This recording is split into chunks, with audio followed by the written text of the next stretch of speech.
Сестри и брат Митевски, меѓу продукцијските куќи кои најмногу профитирале од народните пари.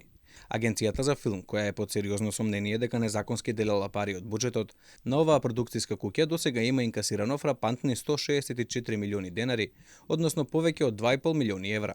За разлика од мнозинството продукции, тие се истакнуваат во тоа што агенцијата за филм, покрај тоа што им доделувала неверојатни суми на пари, често добивале финансиска поддршка за повеќе од 2 проекти, но на списокот се јавуваат под различни имиња, односно сестри и брат Митевски, како и Sisters and Brother Митевски Production Doel.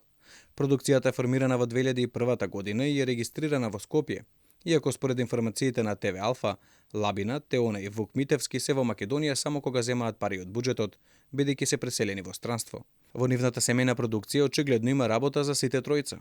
Лабина е одговорна за продукцијата, Теона е режисер кој има завршено магистерски студии во школата Тиш во Њујорк, а Вук е сликар и скулптор кој работи како сценограф и уметнички директор. На нивниот официјален вебсајт се наведени повеќе проекти на кои работеле, но никаде ги нема буџетите и сумите на народни пари што ги инкасирале. Она што е впечатливо е дека овие продуценти се меѓу најголемите корисници на средства од државниот буџет, преку институција за која Министерството за култура утврдило прекршување на законите, клиентелизам, судир на интереси и повластеност на продуцентските куќи при доделување финансиска поддршка.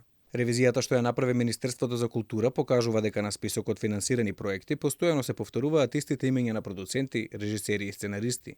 Речи се секоја година парите се делеле во тесен круг филмаџии, во кој е скоро невозможно да се влезе. Инаку според истражувањето на ТВ Алфа за работењето на агенцијата за филм и наводите за криминал, корупција, непотизам и судир на интереси, само во 2022 оваа институција потрошила повеќе од 330 милиони денари народни пари, двојно повеќе од тоа што им било доделено од државната каса. Поради ова, агенцијата за филм не само што е под сомнение дека го оштетила државниот буџет, туку и дека го загрозила остварувањето на домашната филмска дејност во наредните 5 години.